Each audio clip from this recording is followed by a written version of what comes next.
Heading लगाइए basic proportionality theorem, shortcut में क्या बोलते हैं उसको हम बीपीटी, राइट। तो बीपीटी को समझने के लिए आपको क्या क्या चीजें जरूरी है पहले उसका डिस्कशन कर लेते हैं। उसके बाद देखना थ्योरम आपके लिए पांचट हो जाएगा पूरा। पांचट, पांचट समझते हो? नहीं समझते तो समझ लेना। हवा हवा हलवा, हलवा क्वेश्चन। तो देखो स्टेटमेंट वेटमेंट बाद में देखेंगे, लेकिन पहले ये समझ लेते कि बीपीटी हमसे कहना क्या चाहता है। ओके, गड़बड़ चालू है फिर भी। तो जैसे हम हेडिंग लगाएंगे बीपीटी, आपको क्लास में बैठे हुए कम से कम 10 मिनट हो गए, लेकिन 10 मिनट से भी अब सेटल नहीं हुए अब तक। आपने केमिस्ट्री में टर्म पढ़ा होगा, अनस्टेबल न्यूक्लियर रहता है, रेडियो एक्टिव एलिमेंट सुने होंगे ना। हाँ, तो कुछ ऐसे आप लोगों शायद कभी स्टेबल होते ही नहीं है। अभी भी देखो एक में के साथ बातें ही चल रही है। बीपीटी थ्योरम आपको मतलब हमेशा पूछने वाला क्वेश्चन है। अगर थ्योरम नहीं पूछा तो आपको एटलीस्ट उसके ऊपर के क्वेश्चन डेफिनेटली 100% गारंटी आएंगे। थ्योरम हमेशा पूछा जाता है, एक आध साल नहीं पूछता है, लेकिन थ्योरम एक इंपॉर्टेंट क्वेश्चन है। मेरे टाइम भी आया था जब मैंने पेपर दिया था 2011 को, ठीक है। तो हमेशा ये क्वेश्चन आता है BPT theorem, basic proportionality theorem. अब सबसे पहले हम ये समझते हैं कि प्रोपोर्शनलिटी क्या होता है। ए लाभ का ध्यान दो इधर। तो देखो प्रोपोर्शनलिटी क्या होता है पहले वो समझ। दो वर्ड है, एक तो आएगा रेशो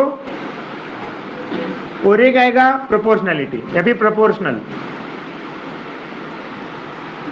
तो दोनों का मतलब वैसे देखिए, अगर दो, जैसे मान लो मैं दो साइड, जैसे यहाँ पे ले रहा हूं मैं 3/4 और यहाँ पे 6/8, तो क्या हो गया, दोनों रेशो देखो इक्वल है। अब कैसे, इसको भी 2 से डिवाइड कीजिए, इसको भी 2 से डिवाइड कीजिए, सेम टू सेम है। तो हम बोलेंगे कि ये इक्वल रेशो में है। क्या बोलेंगे? इक्वल रेशो में। या तो फिर बोल सकते हो कि ये प्रोपोर्शनल है। क्या है? मतलब देखो, या तो इक्वल रेशो बोलिए या तो बस प्रोपोर्शनल बोलिए, दोनों का मतलब सेम ही होता है। फिर से एक बार रिपीट कर रहा हूं, अगर ऐसा कुछ है कि दो रेशो इक्वल है, रेशो का मतलब न्यूमरेटर डिनोमिनेटर, न्यूमरेटर डिनोमिनेटर, तो ये होता है रेशो। अगर दोनों रेशो इक्वल है तो बोलेंगे कि दोनों रेशो इक्वल है, मतलब इंग्लिश में क्या होगा? इक्वल रेशो होगा। उसी को फिर वो इक्वल रेशो इतना बड़ा लिखने से अच्छा प्रोपोर्शनल लिख दीजिए। मतलब एक दूसरा नाम इसको बोलेंगे इक्वल रेशो, इसके जगह पे आप प्रोपोर्शनल का भी इस्तेमाल कर सकते हो, बाकी कुछ नहीं। इससे ज्यादा टेंशन लेने की जरूरत नहीं। समझ में आया? चलो और एक बात, तो ये हो गए प्रोपोर्शनल का मतलब, आपको समझ में आ गया। नेक्स्ट,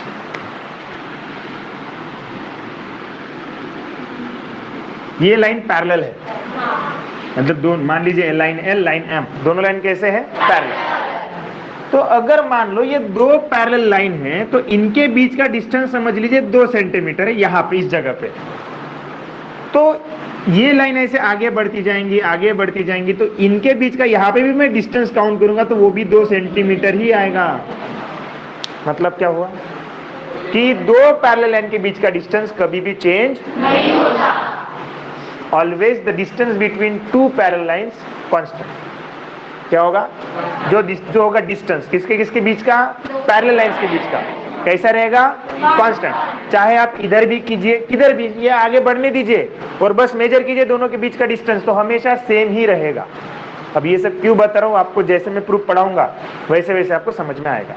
ओके, स्टेटमेंट आपको याद करना नहीं पड़ेगा, लेकिन पेपर में एक टास्क ये होता है कि भाई थ्योरम कौन सा है और कौन, मतलब एक्चुअली किसका थ्योरम है, क्योंकि बहुत सारे थ्योरम पढ़ने आपको ज्योमेट्री में। तो थोड़ा सा समझ लो कि थोड़ा थ्योरम के बारे में समझा देता हूँ क्या होता है, ठीक है। तो ये दो चीजें मैंने पढ़ाई अभी। चलो, इक्वल रेशो वाला कॉन्सेप्ट समझ में आया, और उसके बाद दो पैरेलल लाइन के बीच का डिस्टेंस हमेशा क्या होता है? सेम होता है। इससे पहले हमने एक चीज पढ़ी थी कि ट्रायंगल को कितने बेस हो सकते हैं? 3। हाइट भी कितनी हो सकती है? 3। तो जब हम हर एक बेस मान लिया, कोई भी ले लिया, एक हाइट कोई भी ले लिया, एक पर्टिकुलर हाइट पर्टिकुलर बेस, तो जब भी मैं एरिया निकालूंगा तीनों हाइट से और तीनों बेसिस से, तो आंसर सेम ही आएगा। मतलब एरिया हमेशा क्या रहेगा? सेम रहेगा। कोई दिक्कत है? मतलब एक ट्रायंगल का एरिया मैं अलग अलग तरीके से निकालूंगा फिर भी एरिया हमेशा कैसा आएगा? सेम आएगा। तो 3 कॉन्सेप्ट हो गए। नंबर 1, इक्वल रेशो को क्या बोला जाता है? प्रोपोर्शनल। नंबर 2, दो पैरेलल लाइन के बीच का डिस्टेंस हमेशा सेम होता है। और तीसरा क्या पढ़े हमने? क्या पढ़े? ट्रायंगल का एरिया किसी भी तरीके से निकालिए, वो हमेशा क्या आएगा? सेम है। कोई दिक्कत? चलो आगे बढ़ेंगे नेक्स्ट। अब बीपीटी थ्योरम हमसे क्या कहता है, पहले वो समझ लेंगे। एक ट्रायंगल रहेगा, क्या रहेगा? ट्रायंगल। अब थ्योरम, ये देखो पहले थ्योरम वर्ड को पकड़ते हैं, एक एक चीज, बेसिक, प्रोपोर्शनैलिटी, थ्योरम। तो पहले थ्योरम समझ लेते, थ्योरम समझना जरूरी है हमें। तो थ्योरम का मतलब होता है जैसे कि कंडीशन।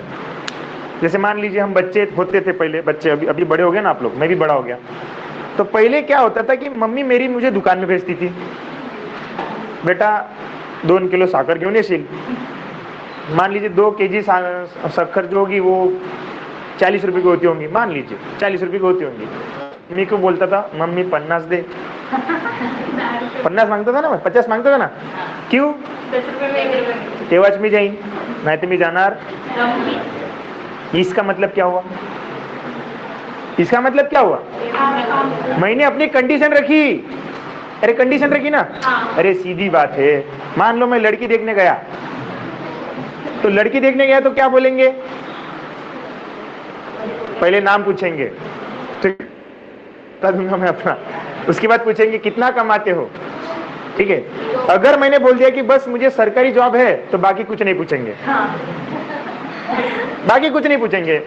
पप्पा क्या करते, ये कुछ नहीं पूछेंगे, बस बोल दिया ना सरकारी जॉब है, हो गया।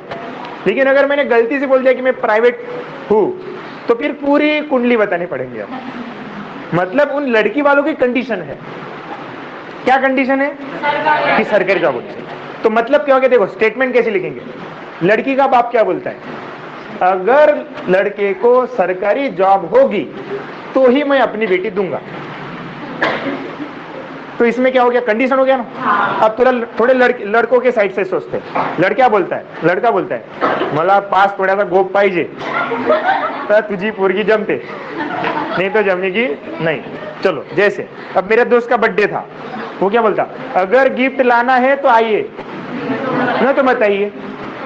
तो ये सब क्या हो रहा है? कंडीशन। ये सब क्या हो रहा है? कंडीशन। तो थ्योरम मतलब भी कंडीशन ही होता है।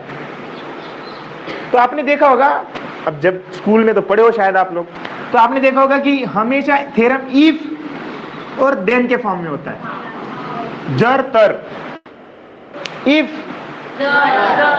उसके बाद देखो इफ मम्मी आप मेरे को 50 रुपए दोगे, देन मैं 40 रुपए का शक्कर लाऊंगा। नहीं समझे? लड़की का बाप, इफ अगर तेरे को सरकारी जॉब है तो तेरी लड़की, मतलब मेरी लड़की मैं तेरे को दूंगा। लड़कियों के एंगल से देखिए, इफ अगर तू मुझे 5 तोले का वो देगा गोप, तो ही मैं तेरी लड़की जमाऊंगा, मतलब तो ही मेरे और तेरे लड़कियों को छो सकता है। तो ये सब क्या है? कंडीशंस। समझ में आया? चलो मान लीजिए हम सलून में जाते हैं बॉयज लोग, ठीक है, तो बोलते बेटा अच्छे से कटिंग करना तो ही अगली बार आऊंगा, हो गया कि नहीं कंडीशन? तो कंडीशन मतलब समझते हो ना, कि हम कोई अपने एक ऐसा कंडीशन रख देते हैं और उसी को फिर हम आगे मतलब लेके जाते हैं। तो वही थ्योरम होता है। थ्योरम में भी आपको हमेशा ऐसा ही मिलेगा, कंडीशन मिलेगा। थ्योरम में क्या मिलेगा आपको? कंडीशन मिलेगा। अब होता है हर थ्योरम आपका कंडीशन होगा, हर थ्योरम हमेशा इफ और देन के फॉर्म में होगा। अब कभी कभी क्या होता है कि ये पढ़ाई वाला भी होशियार रहता है, पता है उसको, बच्चे बहुत पढ़ाई करते हैं, उनका मास्टर बहुत अच्छे से पढ़ाता है उनको, तो वो भी घुमा देता है, फिर वो इफ देन हटा देता है पूरा। तो जब इफ देन हटाता है तो हमें समझ में नहीं आता कि क्या क्या है और क्या क्या नहीं है। समझेंगे आगे, आपको समझेगा, बहुत थ्योरम पढ़ने हमें इस साल। तो आपको अगर इफ देन में स्टेटमेंट नहीं है तो अपने मन से इफ देन में करना पड़ेगा। समझ रहे हो बात को? इफ देन में करना पड़ेगा। अब जरूरी क्यों है? देखो थ्योरम में देखो सॉल्व करने के लिए 2-3 स्टेप्स होती है। सबसे पहले आपको गिवन लिखना पड़ता है। क्या लिखना पड़ता है? गिवन। तो गिवन मतलब होता है कि इफ के बाद का देन के पहले का पार्ट, ये होता है गिवन। बात समझे? गिवन किसको बोलना है? गिवन मतलब दी हुई चीजें, लड़के का सरकारी जॉब, समझे? देन लड़का और लड़की की शादी, मम्मी ने दिए 50 रुपए, देन मैं जाऊंगा। मतलब गिवन क्या होगा? दी हुई चीजें जो आपको दी हुई है, ओके। उसके बाद गिवन हो गया, समझ में? गिवन क्या होता है? इफ के बाद का देन के पहले, ओके। उसके बाद आपको जो चीज प्रूव करके देनी होती है, शक्कर भी तो लाने जाना है दुकान में, नहीं समझे? शक्कर भी लाने जाना है ना, तो मतलब हमें प्रूव करना है कि मैं दुकान में जाऊंगा। कब? जब तू 50 रुपए देगी मम्मी मेरे को। तो सीधी सीधी बात, देन के बाद का जो भी हिस्सा होता है वो आता है आपका टू प्रूव। चलो तो दो चीजें पढ़ाए। गिवन कहाँ पे रहता है? और देन के बाद टू प्रूव होता है। ये हमें दिया होता है, इसी इंफॉर्मेशन का आपको इस्तेमाल करके आगे बढ़ना है। देन के बाद वाली चीज हमें प्रूव करनी होगी। तो जो टू प्रूव हो गया, अब उसको प्रूव करने के लिए हमें नेक्स्ट स्टेप फॉलो करना पड़ता है, प्रूफ। और कभी कभी कंस्ट्रक्शन भी करना पड़ता है। तो इसके पहले आप करोगे कंस्ट्रक्शन, समझे? चलो तो देखिए इतने सारे स्टेप्स आपको आने चाहिए। अब सरप्राइजिंगली, अब देखो मैं सीबीएसई स्टेट दोनों को पढ़ाता हूँ, तो सीबीएसई में इतना झंझट नहीं है। सीबीएसई में ना गिवन अच्छे से लिखा जाता है ना कुछ, सीधा सीधा प्रूफ में भिड़ जाइए, ऐसा होता है। आपको बहुत स्टैंडर्ड दिया है काम, ठीक है? तुम पता नहीं आप वैसे स्पेशल हो कि क्या, ठीक है जाने दो अब। लेकिन ठीक है, आपका दोस्त बोलेगा ना बेटा ऐसा थोड़ी होता है, ऐसा ही होता है बोलना हमारी इधर, ठीक है? सीबीएसई में इतना झंझट नहीं है। सीबीएसई में सीधा प्रूफ की तरफ बढ़ना पड़ता है, और जो जो हम करेंगे साथ साथ में अपने वर्ड्स में स्पेसिफाई करना होता है। सीबीएसई को मेरा बीपीटी थ्योरम पढ़ा के हो गया है, ठीक। और सीबीएसई को पहला जो है ना, पहला वाला टर्म उनका एमसीक्यू पैटर्न वाला है, तो एमसीक्यू पैटर्न में उनको कहाँ प्रूफ करना पड़ेगा, तो उनके इस बार थ्योरम ही नहीं है ज्यादा। आप पता नहीं आपके नसीब कैसे हो गए, ठीक है जाने दो। तो समझ में आया? तो थ्योरम समझा? थ्योरम मतलब क्या होता है? कंडीशन। थ्योरम मतलब क्या होता है? कंडीशन। कंडीशन कैसे फॉर्म में होता है? इफ और देन के फॉर्म में। इफ और देन के पहले की चीज को, इफ के बाद का देन के पहले को क्या बोलेंगे? गिवन। देन के बाद वाले को कोई दिक्कत? चलो, दो पैरेलल लाइन के बीच का डिस्टेंस हमेशा कांस्टेंट। एक ही ट्रायंगल का एरिया अलग अलग तरीके से निकालोगे तो सेम ही आएगा। इक्वल रेशो का मतलब प्रोपोर्शन। इतनी चीजें क्लियर है क्या? फिर एक चीज आती है, चलो एक जैसे मान लो एक चीज आती है आगे जाके कि कॉन्वर्स पढ़ोगे आप आगे जाके, बीपीटी का कॉन्वर्स। बीपीटी का कॉन्वर्स नहीं, अब बीपीटी का कॉन्वर्स कैंसिल हो गया, लेकिन बाकी के तो कॉन्वर्स हो सकते हैं ना। एंगल बाइसेक्टर थ्योरम का कॉन्वर्स होगा, जाने दो, टेंशन मत लीजिए, बताऊंगा। कॉन्वर्स का मतलब समझ लीजिए क्या होता है। स्टार्ट करेंगे, चलो। अब देखिए ये स्टेटमेंट बोल रहा हूं मैं, अरे सुनिए इधर, स्टेटमेंट बोल रहा हूं। जैसे मम्मी ने मुझे बोला कि दुकान में जाना है, 40 रुपए का शक्कर लाना है खरीद के। तो मैंने मम्मी को क्या बोला? कंडीशन रखी, अगर आप मुझे 50 रुपए दोगे तो मैं 40 रुपए का शक्कर लेके आऊंगा, ठीक है? अब इसका उल्टा क्या होगा? अगर मम्मी, मतलब मैं शक्कर लेने जाऊंगा। कब जाऊंगा? जब। अब देखो सिंपल, इसका उल्टा कैसे होगा फिर? अगर मम्मी मुझे 50 रुपए देगी तो मैं शक्कर लेने जाऊंगा। अरे सीधी बात। दूसरा एग्जांपल, मान लीजिए कि मैंने चोरी की, इसलिए मुझे पुलिस पकड़ के लेके गई। इसका उल्टा क्या होगा? मुझे पुलिस पकड़ के लेके गई क्योंकि मैंने चोरी की। कुछ नहीं है, बस वर्ड्स का इधर उधर करना है, ठीक है? आप लोग फेल हो जाएंगे बिकॉज आप गधे हो। इसका उल्टा क्या होगा? आप गधे हो इसीलिए आप फेल हो जाओगे। नहीं समझे? पक्का ना? अब देखो, लड़की के प्रोस्पेक्टिव से क्या होगा, मतलब लड़की के पापा के प्रोस्पेक्टिव से, कि अगर, मतलब पहले थ्योरम पढ़ेंगे ना। थ्योरम क्या बोल रहा था? अगर आपके पास सरकारी जॉब होगी तो ही मैं आपकी लड़की आपको दूंगा। मैं लड़की दूंगा जब आप। तो इसका उल्टा करेंगे, क्या होगा? अगर, मतलब मैं लड़की दूंगा कब? जब सरकारी जॉब होगी। मतलब कुछ नहीं करना, इधर के पार्ट को इधर शिफ्ट करना, इधर के पार्ट को इधर शिफ्ट करना। तो इसको बोलते हैं कॉन्वर्स। इसको क्या बोलते हैं? कॉन्वर्स। अगर ये थ्योरम है कि मैंने चोरी की इसलिए मुझे पुलिस पकड़ के लेके गई, तो इसका कॉन्वर्स क्या होगा? मुझे पुलिस पकड़ के लेके गई क्योंकि मैंने चोरी की। बस खत्म कहानी, बाकी कुछ भी नहीं है, बाकी सब पंचट काम है, इधर उधर घूमने आपको, खत्म कहानी, ठीक है? तो ये हो गया स्टैंडर्ड फॉर्मेट ऑफ थ्योरम। इकाई का फॉर्मेट हो गया थ्योरम का। तो अब मुझे बताइए, कॉन्वर्स का अगर मुझे स्टैंडर्ड फॉर्मेट लिखना होगा तो क्या करूंगा? इफ के बाद में, देखो इफ के बाद इधर वाली चीज इधर आएगी, अभी समझ में आया? और देन के बाद इधर वाली चीज इधर आएगी। समझी कि नहीं बात? क्लियर होगी बात? तो थ्योरम का पूरा उल्टा, ठीक है? तो जब थ्योरम में कोई गिवन की चीज होगी वो आपको कॉन्वर्स में प्रूफ करके दिखानी पड़ेगी, और थ्योरम में जो आपको प्रूफ करना था वो अभी आपका गिवन पार्ट रहेगा। तो मीनिंग समझ में आया। So this is all around, मतलब जो भी ऑल अबाउट जितना भी हमने थ्योरम और कॉन्वर्ज, इसका मीनिंग आपको एक्चुअली समझ में आना चाहिए। बाकी चीजें तो फिर हमें पढ़नी ही है टेक्स्ट बुक में, ठीक है। तो थ्योरम का मतलब समझ में आया, कॉन्वर्ज का मतलब समझ में आया, तो ये कॉन्सेप्ट अगर क्लियर है तो अब हम बीपीटी थ्योरम के लिए पूरी तरीके से रेडी है, ठीक है ना। तो बस मुझे टेक्स्ट बुक दिखाइए, क्योंकि स्टेटमेंट में रट्टा नहीं मारता हूँ, ठीक है। चलो लिखिए, स्टेटमेंट लिखिए, स्टेटमेंट लिखिए, स्टेटमेंट लिखिए।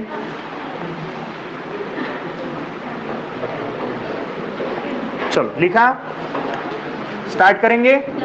चलो तो थ्योरम देख, इफ ए लाइन, लिखो फटाफट, if a line, if a line, saline नहीं वे, हाँ ये तो सलाइन लगाने। If a line parallel, parallel हो गया, to the side of a triangle, अच्छे से लिखिए, अगर कहीं पे लटक जाइएगा तो बिल्कुल आवाज मारिए, ठीक है। मैं रिपीट करूंगा, लेकिन ऐसे नहीं कि छोड़ देंगे पूरा बीच में, बाजू में बाद में बाजू वाले का देख के लेंगे। रुको जरा, आराम से, सबका होने दो।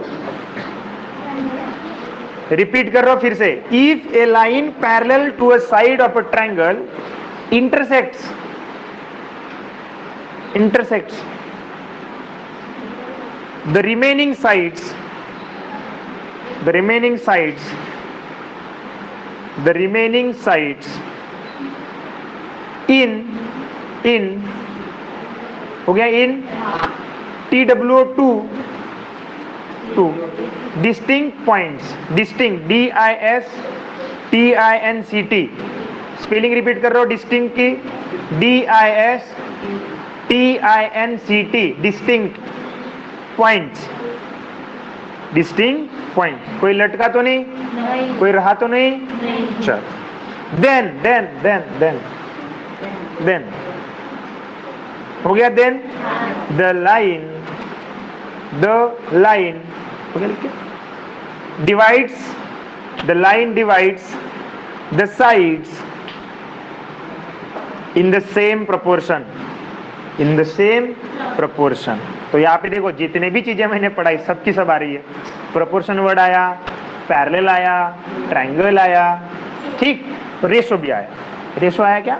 प्रोपोर्शन क्या है ना, इसीलिए रेशो की जरूरत नहीं पड़ी। आगे बढ़ेंगे, हुआ कि नहीं हुआ? एक बार रिपीट करो, ध्यान से देखिए।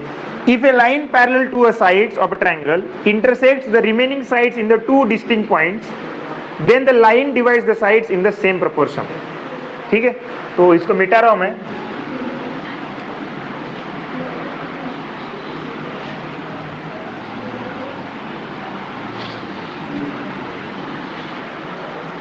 स्टार्ट करेंगे।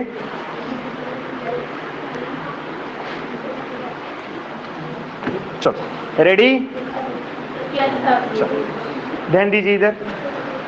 तो थ्योरम अभी आपने लिख लिया है। मैं बोल रहा हूं ना कि आपको बिल्कुल याद नहीं करना पड़ेगा, प्रूफ आपको पूरी तरीके से गारंटी समझ में आएगा, लेकिन दिक्कत ये है कि आपका कंसंट्रेशन नहीं हिलना चाहिए। ठीक है, मैं तो पढ़ा दूंगा और मैं हर एक चीज एक्सप्लेन करूंगा कि ऐसा क्यों हुआ है। बस दिक्कत यह है कि आप ना डगमगाओ, समझ में, आप ना डगमगाओ अपनी कंसंट्रेशन से। ओके, आगे बढ़ेंगे। तो डायग्राम में मतलब देखो, स्टेटमेंट में जो बोल रहा है उसको ड्रॉ करते जाइए सीधा सीधा। स्टेटमेंट स्टार्टिंग कर रहा है वो, if a line parallel to the side of a triangle, मतलब एक ट्रायंगल है, मतलब एक क्या है, ट्रायंगल। तो देखिए मैं ट्रायंगल ड्रॉ कर रहा हूं, जो बोल रहे हैं उसको फॉलो कीजिए। क्या होगा पता नहीं, फ्लो के साथ चले जाइए। उसके बाद क्या होगा देखो, if a line parallel to a side of a triangle, तो एक लाइन हमें ड्रॉ करनी है ट्रायंगल को, मतलब ट्रायंगल के किसी एक साइड को क्या होनी चाहिए, पैरेलल होनी चाहिए। अब जैसे ट्रायंगल को नाम भी देना पड़ेगा, ए बी सी, तो ये हो गया हमारा ट्रायंगल। एक लाइन पैरेलल बनानी है किसी भी एक साइड को। ट्रायंगल को कितने साइड होते हैं, तो तीन में से किसी एक साइड को पकड़ लीजिए। तो मैं बी सी साइड बोला, not only point, B C. अब पैरेलल ड्राइंग कैसे कर सकते हैं, या तो ऐसे भी कर सकते हैं, या तो ऐसे भी कर सकते हैं, और या तो ऐसे भी कर सकते हैं। तो पॉसिबिलिटी ये है ना, इसीलिए मतलब अगर मैं बीसी को पकड़ता हूं तो। लेकिन उसने बोला है If a line parallel to a side of a triangle intersect the remaining side, अब मुझे बताइए BC को लाइन पैरेलल है तो बची कितनी साइड? दो, AB BC। तो बची हुई साइड को इंटरसेक्ट करके निकलनी चाहिए। इंटरसेक्ट का मतलब तलवार घुसा दो अंदर, ये तलवार है, ये अपनी बॉडी है, घुसा दिए, क्या होगा?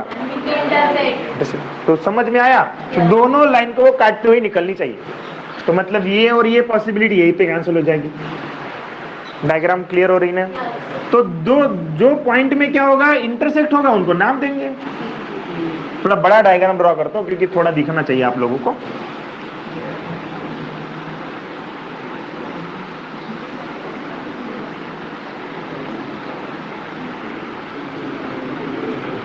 ए बी सी, यहाँ पे पी और क्यू, कोई दिक्कत नहीं?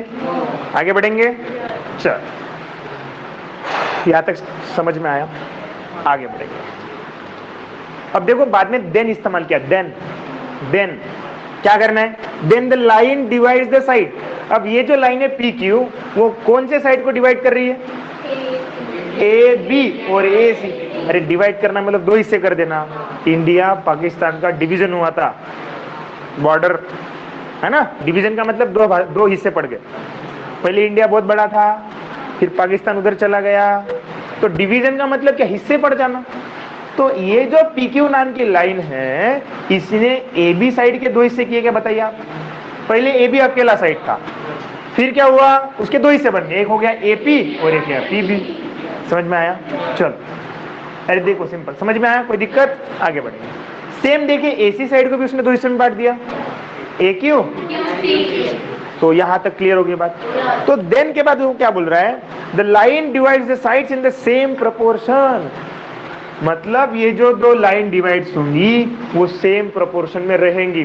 प्रोपोर्शन का मतलब थोड़ी देर पहले समझा था, equal ratio, not only ratio, equal ratio. मतलब ये जो लाइन डिवाइड होगी ये इक्वल रेशो में डिवाइड होगी। अब मतलब रेशो का मतलब देखो, ये AP इतना हिस्सा डिवाइडेड बाय PB इतना हिस्सा, ये इनका डिवाइड किया, रेशो निकाल रहा, तो वो रेशो इक्वल रहेगा AQ और QC के रेशो के बराबर। ठीक है, चलो अब हम स्टार्ट करेंगे गिवन लिखना। तो गिवन में क्या? देन के पहले का पार्ट, इफ के बाद का पार्ट, क्या क्या गिवन हो सकता है? एक ट्रायंगल दिया है, जितना भी चीज आपको देन के पहले दिया है वो सब गिवन में आएगा, पढ़ाया था अभी स्टार्टिंग में, राइट? तो क्या क्या आएगा? एक ट्रायंगल है, कौन सा ट्रायंगल है? In triangle ABC। उसके बाद पैरेलल लाइन होगी किसी एक साइड को, ये भी देन के पहले दिया है, तो मतलब वो भी किस में आएगा? गिवन में आएगा। तो बोलेंगे लाइन कौन सी? PQ पैरेलल, ये पैरेलल का साइन है किसको? साइड, कौन से साइड को? BC। क्लियर होगी बात? बहुत सिंपल है, आप बिल्कुल टेंशन मत लीजिए। बात समझ में आई क्या? ओके। तो line PQ parallel to line side BC, तो लिखते जाइए। अब इसको कोई सेगमेंट नहीं बोलेगा बिकॉज ये लाइन दिख रही है आपको, इसको भी कोई आप साइड मतलब साइड ही बोलिए ना, साइड है ना। चलो अब क्या होगा देखो, एक साइड को वो पैरेलल है, कौन सी लाइन? PQ। अब PQ लाइन इंटरसेक्ट कर रही है दोनों रिमेनिंग साइड को, ये भी देन के पहले से, तो वो भी मेंशन करना पड़ेगा। तो क्या करेंगे? लाइन PQ इंटरसेक्टिंग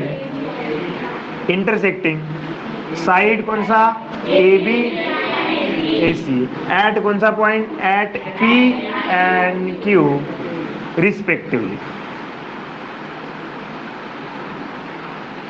क्या लग रहा है आपको? सिंपल देखो, बस छोटा सा दिया, इतना सा लिख दिया हमने, कोई दिक्कत? क्लियर हो गई बात? चलो आगे बढ़ेंगे। तो गिवन हो गया। अब हमें देन के बाद की चीज पढ़नी है। देन के बाद क्या बोल रहा है? देन जो लाइन डिवाइड होगी वो इक्वल प्रोपोर्शन में रहेगी। तो कौन सी साइड डिवाइड हुई है? AB एंड AC, तो वो इक्वल प्रोपोर्शन में रहेगी। तो इक्वल प्रोपोर्शन मतलब AP अपॉन PB बराबर AQ। कोई दिक्कत? अब प्रूफ पढ़ने से पहले, वैसे प्रूफ का इस्तेमाल आपको नहीं है, मेन आपका यही है कि क्या दिया है तो क्या होगा, यही इंपॉर्टेंट है। ये प्रूफ कब काम आएगा आपको? जब आपको एक्चुअली प्रूफ पूछेगा।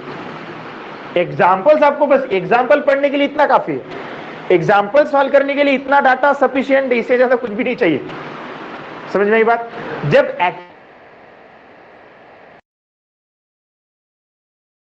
आपको स्टेटमेंट आएगा, बाकी कुछ नहीं आएगा। समझ में आया? तब आपको प्रूफ की जरूरत पड़ेगी। तो इसलिए अब ऐसा होना तो नहीं चाहिए, लेकिन फिर भी अगर लोगों को प्रूफ नहीं समझ में आता है तो टेंशन लेने का नहीं, हमें मेन ये वाली चीज है। समझ में आया बात? प्रूफ तो समझेगा, समझना चाहिए, लेकिन काम आएगा कि गिवन में क्या है और टू प्रूव क्या होगा। गिवन क्या दिया रहेगा तो क्या होगा, गिवन आपको दिया है ये सब तो ये होगा। अब कोई मुझे बताएगा इसका कॉन्वर्स कैसा होगा, इसी का कॉन्वर्स बताइए। नहीं ऐसे स्टेटमेंट मत बताइए ना, आप ऐसे बताइए, अंदाजा लगाइए क्या होगा, गिवन में क्या जाएगा और गिवन टू प्रूव में क्या करना दिखाना पड़ेगा।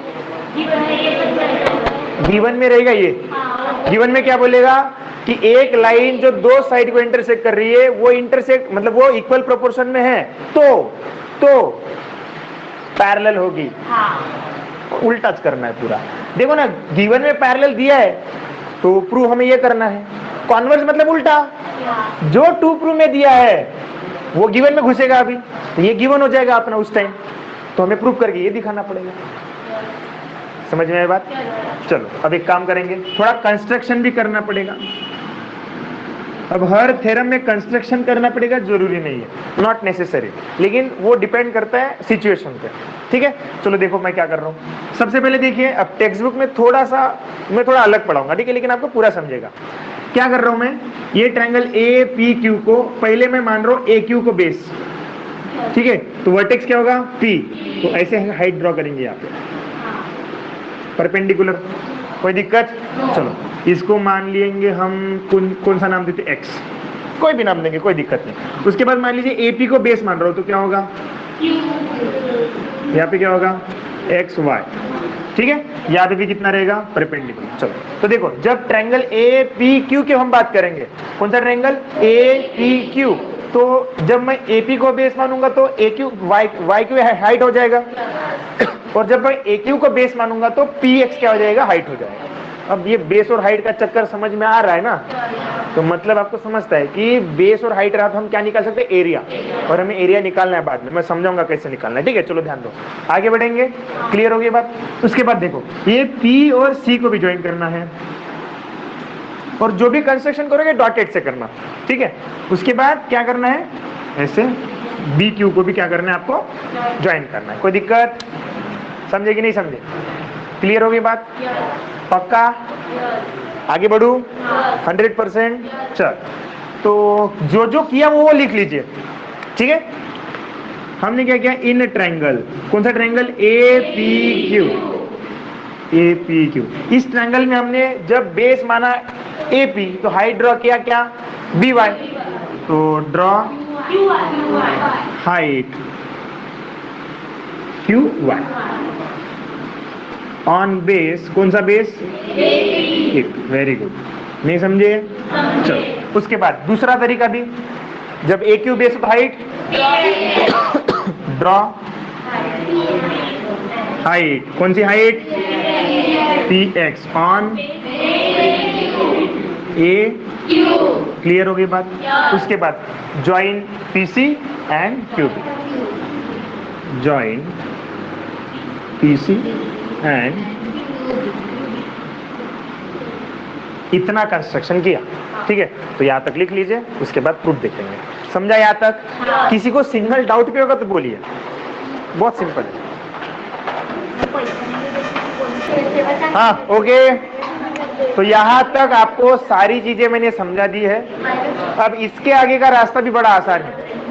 अरे इधर आगे, इधर देखो, क्योंकि एक बार थ्योरम समझ में आ गया ना, तो प्रूफ के लिए आपको किसी के पास भटकने की जरूरत नहीं है, आप खुद के मर्जी के मालिक होंगे। नहीं तो वे थोड़े सांगने पे इस चक्कर में नहीं जाना पड़ेगा। ओके, ध्यान दो, इधर लास्ट में कोई भी लिखते हुए नहीं दिखेगा मुझे, मैं तो वही पेन घुसा दूंगा पेट में। आगे बढ़ेंगे, चलो सब कुछ चीजें पढ़ चुके हो, अब सब कुछ, बस थोड़ा प्रोसेस करना है। ध्यान दो इधर, अब हम स्टार्ट करेंगे प्रूफ। कोई भी ध्यान उधर उधर नहीं देगा, पहले बोल रहा हूं, ये सबसे इंपॉर्टेंट पार्ट है इसका। तो देखो क्या करना, प्रूफ कैसे करना स्टार्ट। देखो सबसे पहले देखिए, मैं ट्रायंगल ले रहा हूं ए पी क्यू। अरे इधर ध्यान दो, लिखो मत गौरव, इन ट्रायंगल, जो ट्रायंगल लेना ले लीजिए, कौन सा, ए पी क्यू। ओके, चलो इसका पहले एरिया निकाल लेंगे, तो इसके लिए बेस चाहिए मुझे, बेस ले लेंगे हम एपी। क्या ले लेंगे, एपी। तो हाइट क्या होगा बताइए। सर मजाक कर रहे हैं, देखो कंस्ट्रक्शन में लिया है। तो इसका एरिया क्या होगा, area of triangle A P Q क्या होगा, half into A P into Q. कोई दिक्कत, कुछ नया पढ़ा है क्या, वही सब काम। उसके बाद इन ट्रायंगल, अब ध्यान, इधर थोड़ा ध्यान दीजिए। एक मैं ट्रायंगल ले रहा हूं पी क्यू बी, मैं थोड़ा इसको डार्क कर देता हूं, अलग कलर का पेन है क्या मेरे जेब में, एक मिनट, काला हो शायद, हाँ काला छे।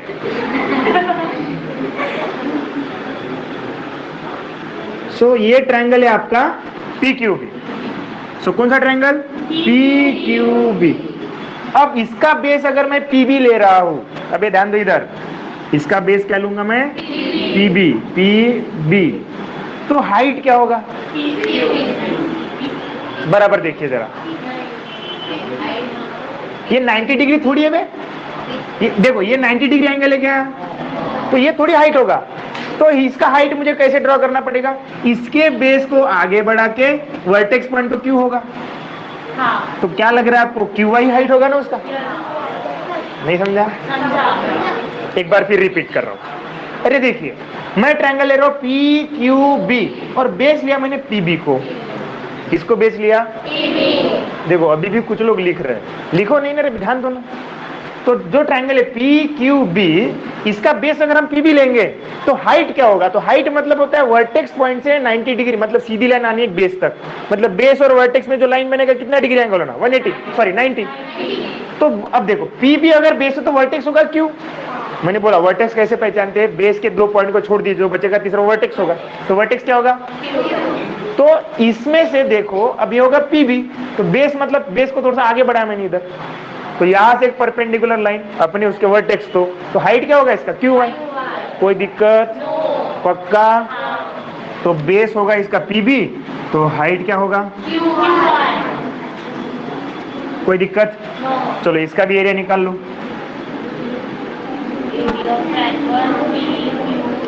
हाफ इंटू, कोई दिक्कत, सब कुछ पढ़ चुके हो आप लोग। अब आप देख सकते हो एक कंपैरिजन का, इतना ये स्टेप भी स्किप कर सकते हो आप, ये इसीलिए पढ़ा रहा हूं ताकि कोई डाउट ही ना बचे। देखो बेटा हाइट और हाइट सेम है, तो जब दो ट्रायंगल का हाइट सेम होता है तो उनके एरिया का रेशो किसके बराबर होता है, बेस का। तो हम सीधा सीधा लिखेंगे, क्या लिखेंगे, डायरेक्ट लिख रहा हूं मैं, ठीक है, क्या, एरिया ऑफ ट्रायंगल कौन सा, A P Q upon area of triangle P Q B, क्या होगा, किसका रेशो, बेस का रेशो, बेस क्या है, एपी, दूसरे का बेस क्या है, रीजन क्या लिखेंगे, दे हैव कॉमन हाइट या फिर सेम हाइट। नहीं समझा, इक्वेशन नंबर पहला, समझे कि नहीं समझे, पूरी चीजें क्लियर है एकदम, चलो एकदम पानी के माफिक क्लियर है पूरा, है ना, कोई दिक्कत नहीं। अब नेक्स्ट थोड़ा साइड चेंज करते हैं, अभी अब उधर साइड जाते हैं, सब आपको ही करना है, पहले बोल रहा हूँ, ध्यान दो पहले अच्छे से। तो जैसे मैंने एपी अपॉन पीबी, देखो एपी अपॉन पीबी, तो वैसे मैं ए क्यू अपॉन क्यू से भी निकाल सकता हूँ, कैसे, अब मैं ट्रायंगल चेंज करूंगा, ट्रायंगल तो वही लूंगा ए पी क्यू, लेकिन बेस भी ए क्यू लूंगा। चलो तो एक काम करते हैं, किधर लिखो रे बाबा, ये कंस्ट्रक्शन लिख के हो गया ना आप लोगों का,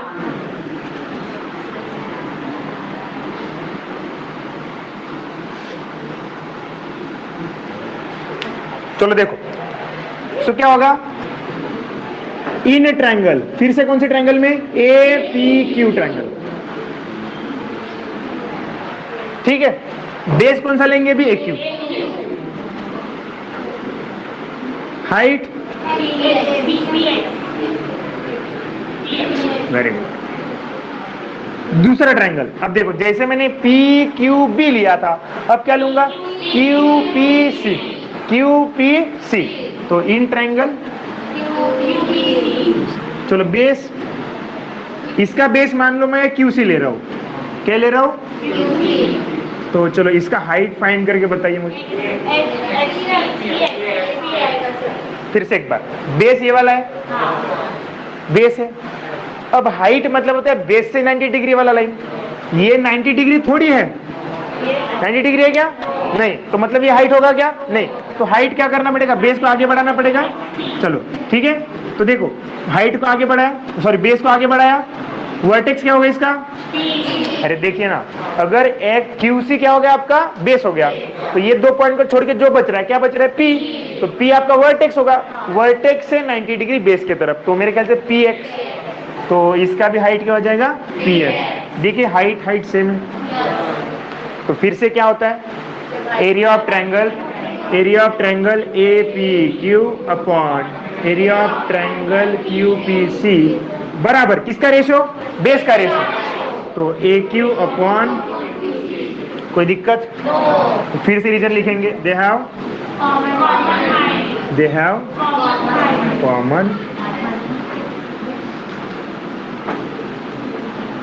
ऐसी कोई चीज है जो फिर से बाउंसर जा रही है? कुछ भी नया नहीं पढ़ा रहा हूं मैं, सब कुछ क्लियर काम है। तो यहां तक कोई दिक्कत? इस पर मैं इक्वेशन नंबर क्या दूंगा? 2 दूंगा। कोई प्रॉब्लम? चलो लिखो यहाँ पे।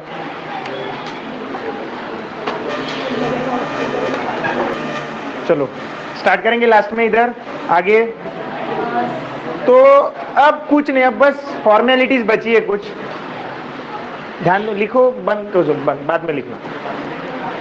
अब देखिए क्या करेंगे,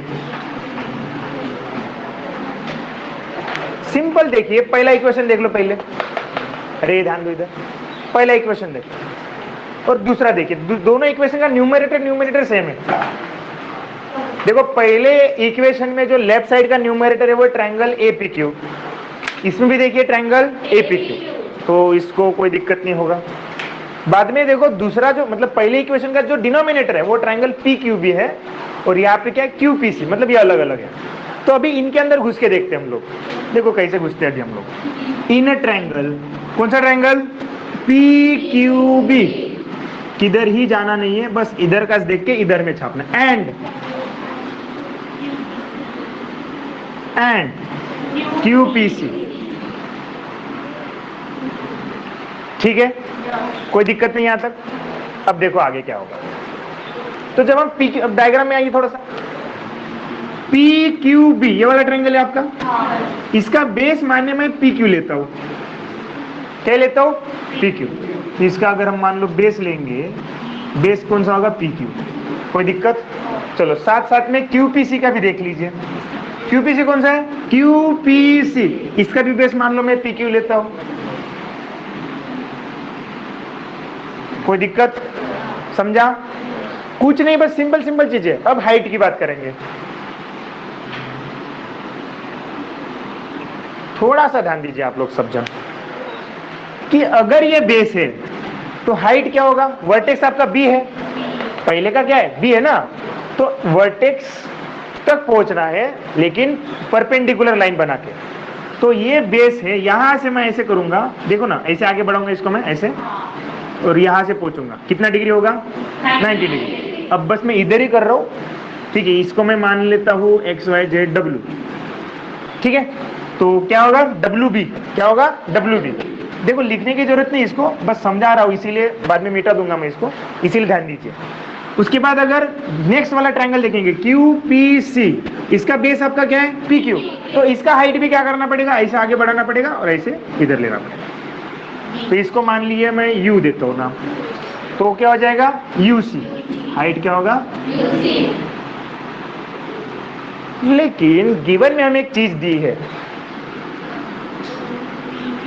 PQ और BC पैरेलल लाइन से, PQ और BC पैरेलल लाइन से। और एक चीज मैंने स्टार्टिंग में पढ़ाई थी कि जब दो लाइन पैरेलल होती है तो उनके बीच का डिस्टेंस हमेशा सेम होता है। तो अब मुझे बताइए, ये WB, ये मान लीजिए दो, ये देखो ना, ये पैरेलल लाइन है ना इसे, तो WB जो डिस्टेंस होगा वही आपका UC होगा। Why? Because PQ and BC are parallel। तो इसका मतलब देखिए WB बराबर UC, डिस्टेंस बिटवीन